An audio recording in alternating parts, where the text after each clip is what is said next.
In his book, On Writing, Stephen King says that writing is telepathy, a magic connection between writer and reader that transcends space and time. The act of writing gives you the supernatural ability to implant ideas and visions from your own mind into the mind of your reader. That's some pretty powerful stuff. Now, people are pretty sentimental when they talk about writing, myself included.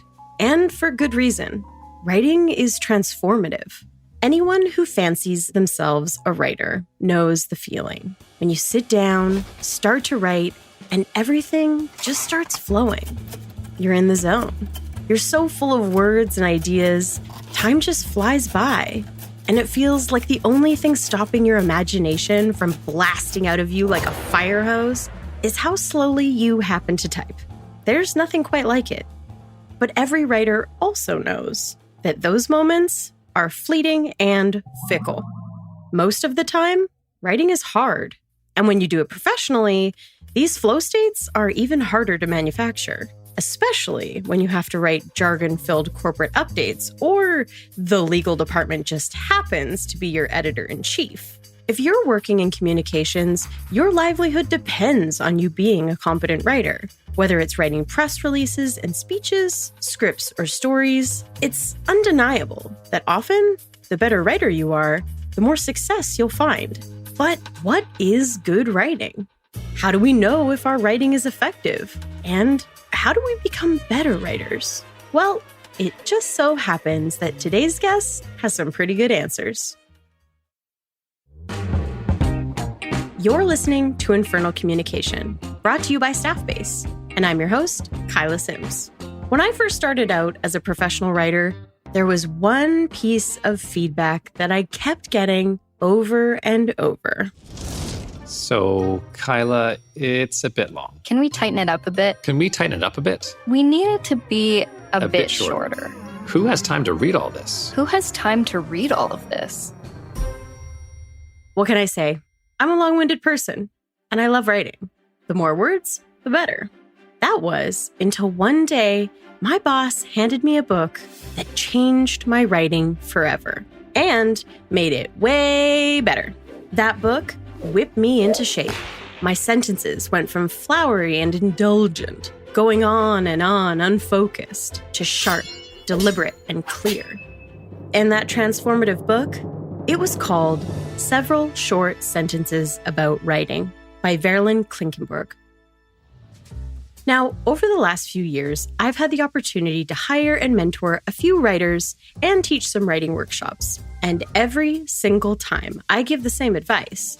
If you want to be a better writer, you've got to read Several Short Sentences About Writing. So today, I have a very special episode for you. This one is going to be a bit different, and for good reason. I am over the moon to bring you a very special guest, the one and only Verlyn Klinkenborg.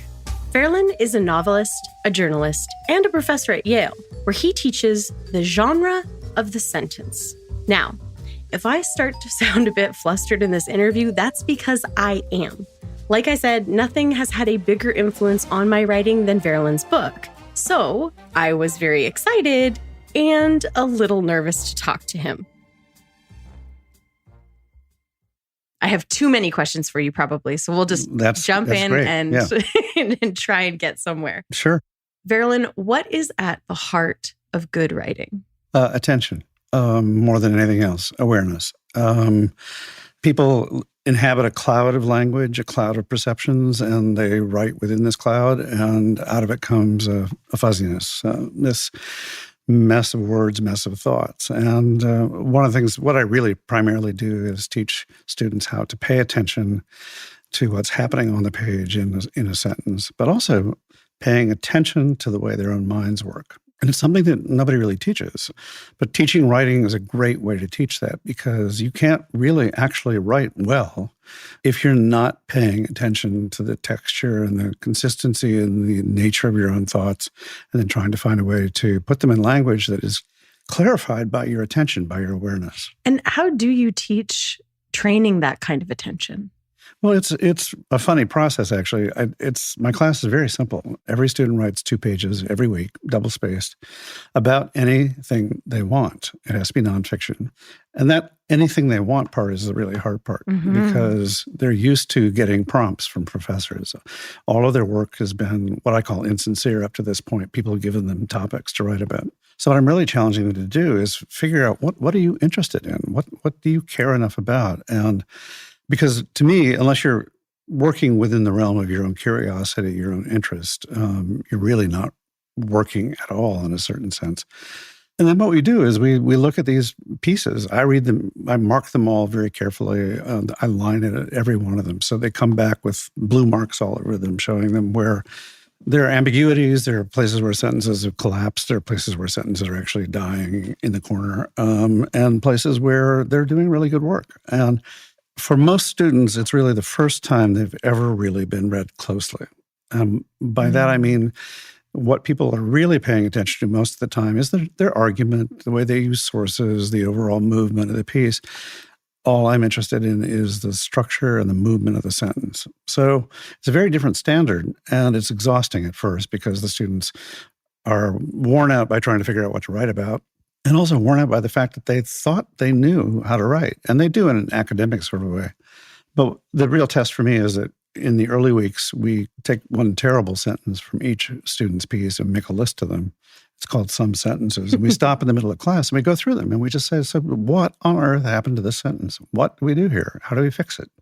Do we kill it? Do we reinvent it? Do we, what do we do? And it's a great way of showing them how microscopically I'm looking at the prose, but it's also a way of teaching them how to revise, which nobody has really ever taught them. All I'm doing is trying to get their attention right on the surface, right down to the ground. So they're looking at the words as if they were objects in front of them.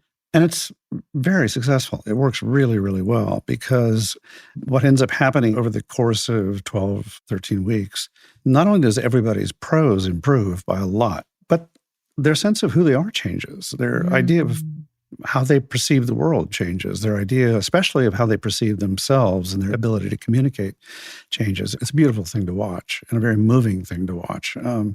As students who really, they know they're smart and they know the ways in which they're smart, but suddenly they're able to show other people the nature of their awareness of the world. We get to look at the world through their eyes in a way that's very clear and very, very powerful. That's beautiful. I know that our listeners are going to be like, damn, I wish I was in that class. Because a lot of us have not the best sort of writing experiences in university, like you were saying. Like it's very mandated a particular way and everything has to follow a particular formula. And you're never writing about things that you care about ever. Well, that's the first part. You have to write about what you care about. That makes a big difference. And so when you're going through these students' papers with such a fine-tooth comb, what are the most common mistakes that you're finding? Well, in the early weeks, it's just confusion. It could be a pronoun that's missing antecedents. It could be syntax falling apart. The sentence just doesn't hold together. It could be, often it's ambiguity. And the ambiguity comes from the fact that the student is trying very hard to focus on what they intend to say, but without looking at the words. So what I often see is a sentence in which the student swears to me that they're saying this, but the sentence is actually saying that. So there's a miscommunication between the sentence and the writer. I don't have anything to do with it. There's just this, I'm trying to get them to reconnect. So there's problems of all kinds. Speaking, of my students at Yale and a lot of students in the university setting, they've been trained to write like their professors. They've been trained to write college application essays, to write the kind of essays that get them into college, get them good grades in college. And that language is very stilted and very abstract, and sentences are always, always, always too long and too complex without understanding how sentences become complex while staying clear. So what I really try to get them to do is I say to them, let's start making short sentences, really short sentences. So short that you're embarrassed to write them because you learned by thinking, oh, I'm getting smarter because my sentences are getting longer. Well, that's not true, actually. That worked up to a point, and then suddenly I could see less and less and less of what you're thinking because your sentences were getting really confused. So everybody goes back to this place where they're writing really short sentences with space between each of the sentences. It feels just strange and unusual, but The good part about that is you can see everything that's happening in every sentence. And that's where we build from. So it's really taking them back to, I don't know, 4th grade, and really bringing them back up to the present again, which is a lot of fun. You've been teaching for a while now. Obviously, in the last 10 years, even since you've published this book, language is evolving. Let's just put it that way. Mm-hmm.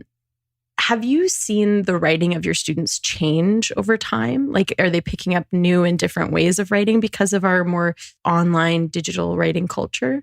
No, not really. I think that, first of all, language is always evolving. It's never not evolving. But the fact is, people assume that because students now text instead of writing long emails, there's a big difference. But I don't really find that to be the case. It's just the same skills applied in different forms. I think it's really important to not go around constructing excuses for failing as a writer. And that idea that, somehow the world we live in now is different and therefore I can't write as well is absolute nonsense. There are more tools to help you write well now than there ever were. I do want to talk a little bit about sentences, but I wanted to, before we jump into that, I wanted to ask you, what was the worst advice out there? Oh, there is no good advice out there. Okay. No, it's terrible. It's just, it is amazing to me how much terrible advice there is for writers. The hardest part for a young writer who wants to write is to trust themselves and not go to the writing section of the local bookstore and buying all the books about writing, including mine. I think mine's the best of them because it's actually the most commonsensical. But I heard and one of the things we do at the beginning of every semester is try to debrief students. What are the things that you still hear in your head? And the list there's a bushel basket of, common phrases. Oh, show, don't tell, all this nonsense that we throw them all out because they're totally useless. They're just totally useless. What we do instead is pay attention to ourselves, our thoughts, our actual language, and work on that. This is one of the great things about writing is that you can teach yourself. It is not required. You don't need to take a class. You can actually do this on your own for yourself. That's why that several short sentence was written. It was basically a way of saying, if you think about things in a way that's clear and direct and not caught up in the cliches about writing, not caught up in anxiety about being a writer, but just paying attention to language, you can teach yourself how to do this work. One of the things that really struck me about your book was it is very practical and pragmatic, and there's a real methodology that you suggest. But at the same time, it manages to be quite romantic about writing and about life and about philosophy. I find in a lot of writing advice, you just don't get. It's kind of on the one side, it's either, let it flow, let it come from your heart, and all of these flowery things. And then on the other side, it's no, you have to be very academic. And so I really appreciate that about your book. And it really comes through in a way that isn't intimidating for new writers, right? People tend to gravitate toward writing when they are a little bit romantic about it. Well, romantic's a complicated word because the romantic model, which is the sort of let it flow genius model, is really complicated to use. We've come to think somehow that writing is about expressing yourself. It's about letting your emotions out. It's about telling your story. Well, if all you can write is your story, you may have only one book. If you write about what you're interested in, what you'd like to learn about, what you notice in the world around you, the number of things you can write about is endless. The main thing for me is with these undergraduates at Yale, some of the smartest students on the planet, nobody has ever been interested in what they notice. They've been trained to pay attention to what other people notice and how to use that in ways that are very academically. But nobody said to them, I want to see how the world looks to you. And just actually saying to a student, I am really interested in who you are, what you say, the language you make, and what you can tell me about your world is very liberating. And there's a practical reason for doing it. I'm old. They're young. It's their world. That's a very refreshing perspective. It would be foolish to feel anything else, for me at least. When you talk about noticing things, what are we talking about? And what role does that actually play in good writing? Well, it's funny because all you have to do is go for a walk. And if you set off on a walk and say, I want to try to notice what I'm noticing. I want to try to pay attention to what I'm noticing. Doesn't mean you're going around focusing, trying to notice things. Suddenly I'm looking in the shop window. Oh, well, what was it that called my attention to that? Or suddenly I'm listening to a sound that's taking place around the corner. What called my attention? Why am I listening to that? Every time you find yourself sort of attentive, the question becomes, why am I attentive right now? What made that happen? Well, that's the thing that you're noticing. And it's really powerful. It's an amazing thing to pay attention to, because what you're doing is you're not only trusting your senses to report to you back on the world, you're trusting the way your senses edit themselves. In other words, you're not taking the world in an unfiltered way. Your mind is processing it in all sorts of ways. So when you find yourself walking in a city street or through the country, in the woods, whatever it is, and you're paying attention to, I'd never heard this before. I didn't notice this before. Now I see this. You're actually paying attention to the architecture of your own mind. And when we do that, we get to learn something really important about the world, because that noticing is teaching us about the world. But we also reflectively get to notice something very important about ourselves, because our own inner character is what shapes that noticing too. So it's this very close relationship between the two things. And, it's funny because I think a lot of people think, well, I notice things all the time. Well, okay, sure you do. But do you notice yourself noticing them? Which sounds like a ridiculous question. But that idea that you go out and you basically, it's like, imagine that your mind is a sketch pad. You go out and, I'm going to draw this. It's like suddenly you're just paying attention to where you got distracted. You're walking along and suddenly something stops you, and that's the thing you're noticing. And it's small. It's not a big deal. It's tiny, tiny little things. There's another dimension to this too, which is when we talk about emotions, we tend to use our very impoverished language about emotions. We don't have good names for what we feel. We're filled with these incredibly subtle, tiny feelings all the time. Don't have names. We don't know what they are. But they're powerful. They're important. They map our internal lives in a certain sense. And what's funny is that when you work with young writers and you're trying to figure out why sentences don't work, they know, they can feel that there's something wrong with this sentence. They don't know what it is. They can't name it. But it makes them feel weird. Well, that emotion is really important. If you trust that emotion, it's going to say pretty much accurately all the time, oh, this sentence really sucks. I can't tell you why, but I really feel it, So if you say to a student, so why don't you actually notice those little emotions that are actually teaching you something about what's happening with your language? Just pay attention to them. Don't worry about naming them. Just don't exaggerate them. Just if there's something that feels off about a sentence, there is something off about a sentence. And it's funny because our educational process should be doing nothing more important than teaching students to trust who they are, what they know, what they've begun to understand about the world. But it doesn't work that way. It's really about what other people have understood and known. And I'm trying to reverse it so that they become attentive to their own emotions, attentive to their own attention, attentive to their own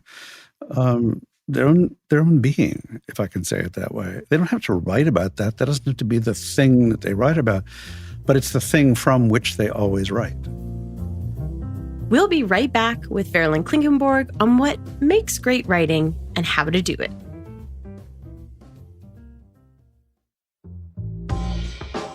You're listening to Infernal Communication, a podcast brought to you by Staffbase, where we dive into the deeper conversations happening behind some of the biggest comms problems and puzzles that impact organizations and beyond. If you're enjoying the show so far, make sure you follow us on Apple Podcasts or wherever you like to listen. And also, pretty please leave us a review and let us know what you think. You can also check out the show on our website by going to infernalcommunication.com. In today's episode, we're talking about writing. It's at the heart of all communication, but it can be intimidating, and it's hard to do well. I'm chatting with Verlyn Klinkenborg, the Yale professor and author of several short sentences about writing. I want to talk a little bit about sentences. In university, I did a philosophy degree and I wrote in communications and marketing and all that sort of stuff. And never in my life did anyone be like, what's going on with this sentence? Like, isn't that bizarre? It's so bizarre. Yeah. Can you take us through your thinking on why writers benefit from spending more time with their sentences? If you pay any attention to yourself as a working writer, what are you doing? oh, I'm making a sentence. Yes, I'm writing a book or I'm writing a chapter or I'm writing a paragraph, but no, actually you are making a sentence. That is what you're doing. It's preliminary to everything. It's the foundation of everything. And it's amazing to me that it sounds like a discovery to people. It's like, what could be more obvious? Sort of tragic. Yeah, yes. But what's weird about it is that it's true for almost every student I work with. They've written pieces that have sentences in it they do not remember writing. The act of writing for me as a young student is just, please get me through this to the end and turn it in.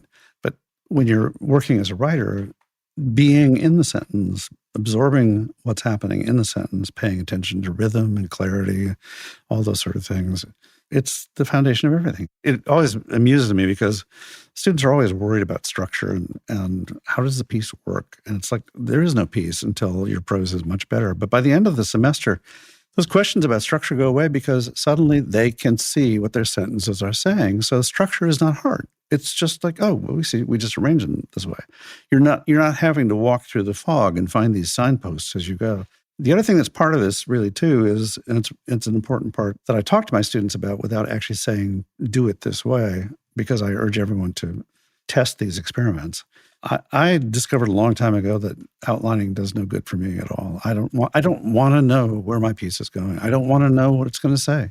I don't know. I want to discover it in the act of writing. And that's been true for, 35 years now. I've written all my books that way, every magazine article, also every editorial for the New York Times that way. And it really works. But that's because it works for me. It may not work for everybody else. But accepting that writing is thinking. The being aware of your own thoughts is not that different from being aware of your own sentences. That's fundamental. I remember when I came across your thoughts on outlining in the book, I was like, vindication. I was like, yes, thank you. And then I was always trying to, make it fit into this outline where it just wasn't going there anymore. It went somewhere else. And I was like, no, I got to rein it back in. And it felt bad. How can you think all the good thoughts in advance? You can't. You're actually about to be more absorbed in thinking than you were when you're making that outline. The outline's just a game. I say this to students all the time. I'm really teaching you how to be patient in the presence of your own thoughts. And, that wouldn't be fun or interesting if your thoughts didn't inherently have value. So what I'm implying is that your thoughts inherently do have value, not based on how you've been trained or how you've been educated, but based on who you are and the nature of the life you've lived. It's I can't help but keep going back to it's so romantic, it's philosophical, but it is so practical. Well, I want to ask you what you mean by romantic. It tickles a part of me, the part of me that really is enraptured by writing and good writing and feeling like there is something divine about this process. Mm-hmm. That's what I mean when I say romantic. Yeah, that's interesting. And what I would say is, if you think about it this way, that we are who we are because we've evolved to be that way. We exist in a world that we are fitted to, and the world is fitted to us. The idea that we can express something meaningful about ourselves and the world we're part of shouldn't be surprising. The reason my class is structured the way it is because every single week I want the student to face the problem. What am I going to write about? What am I interested in? How do I think about this? How do I begin a piece? I don't ask for complete pieces. For me, the 2-page fragment is fine. Just start and stop. I don't care. I've had so many students come in and say, well, I have a problem with, and it's like, I'm sorry, we start the sentence, but I have a problem with, we're not going to be able to solve it. What are you getting stuck on? Let's look at it and think about it less as your problem and more as something that's technical outside of us that we can fix. So really, it's a matter of just keeping enough openness inside yourself, enough space to keep writing. It's just so easy to shut yourself down. My class is a lot of fun. It's really a very warm and very open, and it's a very giving class in all directions. But the reason for that is because if writing is not a pleasurable place for you to be, you're not going to write. If engaging in the act of writing isn't stirring something in you that feels good, you're not going to do it. Mm-hmm. And I think that's an interesting point because one thing that I've seen with some of the newer writers is that they're really not spending that much time editing or like revising. And personally, it just drives me nuts. There's sort of this philosophy of like, let it flow and then, tweak it. But what comes out first is best. And flow is an indicator of quality or divine inspiration. And no. It's all nonsense. And people are afraid of editing. They're afraid of feedback. And in your book, you rally against this a little bit. And obviously, there's probably not like a hard number for this, but ratio of editing to writing. What is the time relationship there? For me, there is no writing without revising. It may happen in my head. It may look like I'm just writing, but I'm revising that sentence before it reaches the page. The reason people don't do it is because they haven't been taught how to do it. They don't know what to look for. It's fascinating, I should realize. They would love to edit, but they don't know which direction the goodness lies. It's like they're treading water in the open ocean, and which way is land? We don't really know. We can't tell. What if we swim in this direction? It's not that direction. That's really how it feels to them, I think.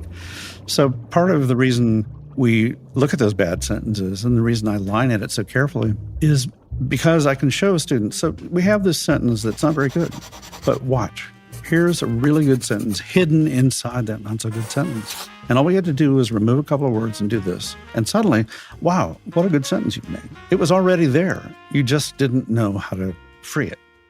That's a very liberating thing for most people. So getting technically absorbed in, okay, so maybe all the sentences as they first come out are not perfect, but I'm going to keep looking, keep finding better ways to express myself. The better you get technically as an editor, the better writer you are. A lot of people find that just heresy because they do want to believe in it's the first thing is best. I'm sorry. No, not at all. I'm sorry. It's just, in a couple of cases, maybe, I don't know. For all practical purposes, no, absolutely not. And this is part of the thing. The romantic myth is that the more you know about your language, the more you're getting in your own way. It's the opposite, actually. The more you know about how your language works, the more you're able to free yourself, the more you're able to fix your prose. I can tell you, because this is what we do in class, there's something magical to saying, when you're looking at a student piece in class and saying, what if we just did this? And everybody goes, oh, I didn't know we could do that. And suddenly something happens.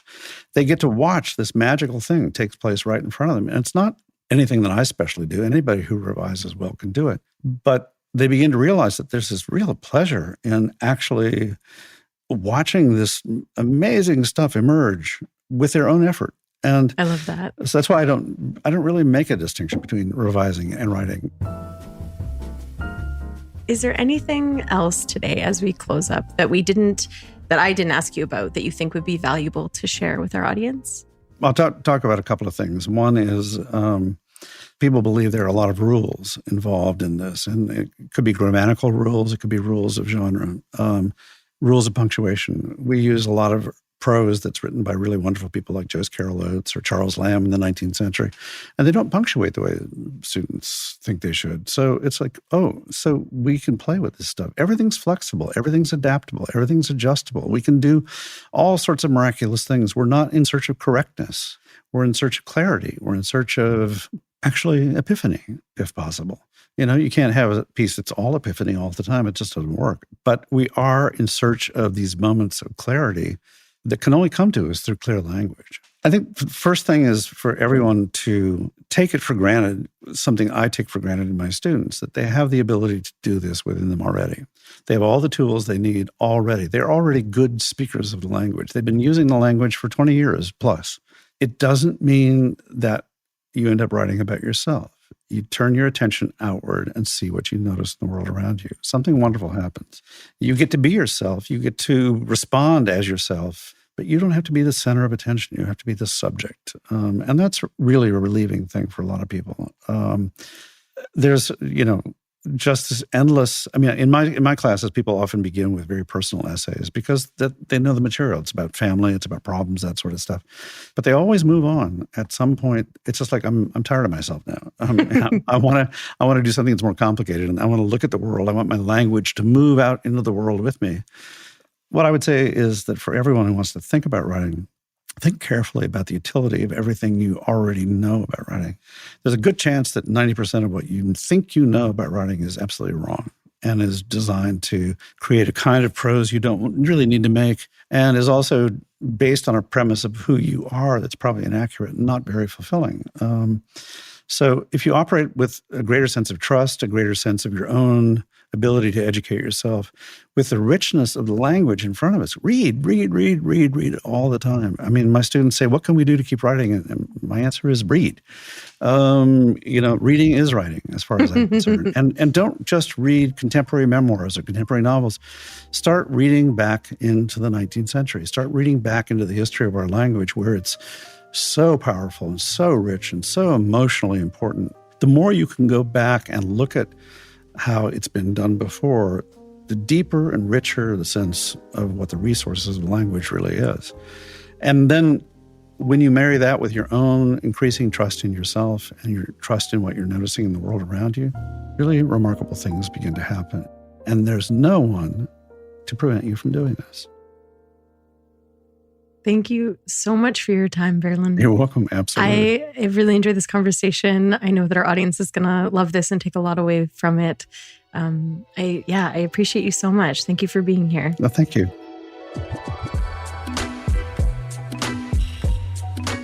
Today, our guest was Verlyn Klinkenborg, accomplished author, professor, journalist, and editor. I hope that you got as much out of our conversation as I did. But as Verlyn says, there's no such thing as good advice about good writing. So get out there, and at the very least, try something new. I'm Kyla Sims, and this is Infernal Communication, brought to you by Staffbase, with production support from Jar Audio.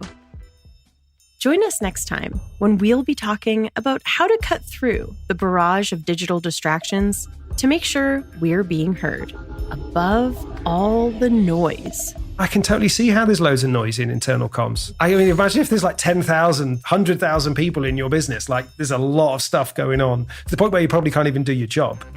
Don't forget to hit follow on Apple Podcasts or wherever you get your shows. And if you liked today's episode, please leave us a review. We would love to know what you think. Until then, thanks for listening.